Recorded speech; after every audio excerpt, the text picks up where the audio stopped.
निज्जर की मौत को लेकर जस्टिन ट्रूडो ने जो विवाद भड़काया था उसको 2 सप्ताह बीत चुके हैं। अब सवाल यह है कि सरकार को क्या कदम उठाना चाहिए। पहला, वह दबाव बनाकर रखे और दूसरा, शांति की घोषणा बुद्धिमानी होगी। जो आग बहुत पहले ठंडी पड़ चुकी है उसे भड़काने का जोखिम ना उठाया जाए। पहला कदम कनाडा और उसके साथी देशों अंतर्राष्ट्रीय सवालों तथा आलोचनाओं के जवाब के रूप में हो सकता है। यह काम विदेश मंत्री एस जयशंकर के नेतृत्व में राजनयिक लोग बखूबी कर रहे हैं। उन्हें यह करते रहना चाहिए। भारतीय जनमत इस मसले पर लगभग एकमत है, इससे भी उसको मदद मिलेगी। राजनीतिक खेमे ने भी देश हित में एकता प्रदर्शित की है। दूसरे स्तर पर मामला देश में कदम उठाने का है, खास करके पंजाब के अंदर।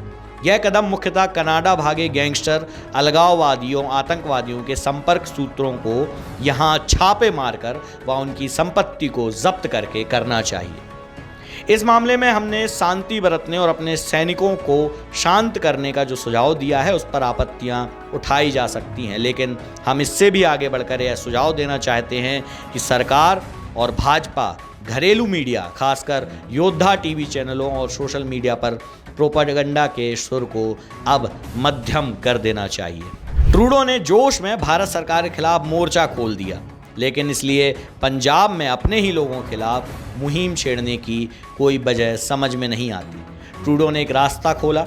हम लंबे समय से लापरवाह बने रहे, लेकिन अब हम इस मसले को हमेशा के लिए निपटा सकते हैं। तो आखिरकार समस्या कहाँ पर है? जिस शख्स पर हमने अपने पंजाब में संगठित आतंकी हमले करने का आरोप लगाया उसे जून में कनाडा में मार डाला गया। अगर कूटनीतिक पाखंड का तकाजा ना होता तो इस पर भारत की प्रतिक्रिया यही होती कि हम उस पर आंसू क्यों बहाएं, चलो छुटकारा मिल गया। लेकिन सवाल यह है कि उसकी हत्या के 15 सप्ताह बाद पंजाब में यह छापेमारी अगर ट्रूडो के उकसावे के कारण नहीं हो रही है तो फिर किस वजह से हो रही है?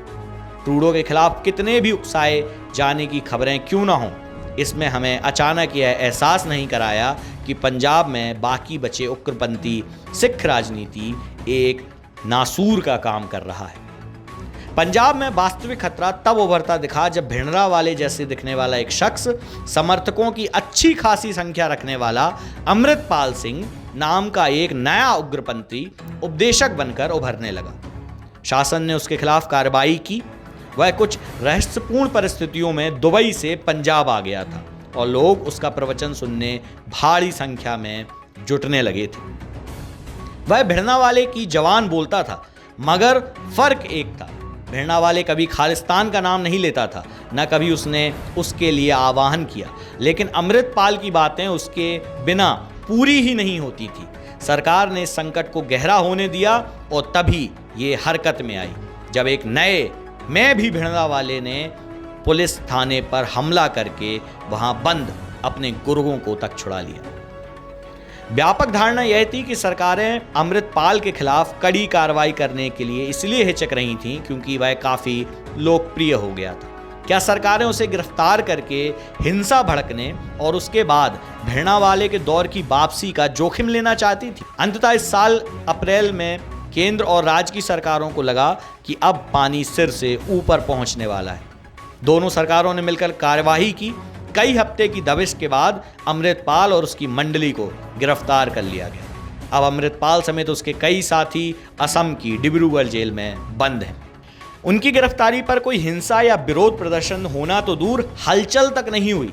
ऐसा लगा मानो पंजाब के लोग खामोशी से राहत की सांस ले रहे थे।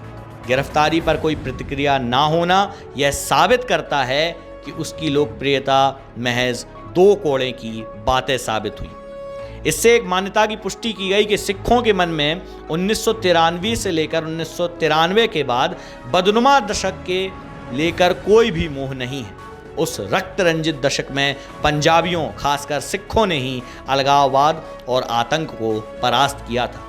आज भी उन्होंने उसकी वापसी को रोका है, इसलिए हमें उतावला होने की ज़रूरत नहीं है। ज़मीनी स्तर पर यही बात महत्व रखती है। कनाडा में जो कुछ घटता है और ट्रूडो जो कुछ कहते हैं उस सब का कोई मतलब नहीं है। पंजाब में अगर कोई दुश्मन नहीं खड़ा हो गया है तो हमने किसके खिलाफ जंग छेड़ी है?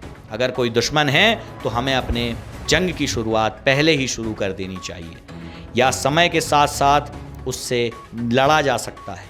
हड़बड़ी क्या है?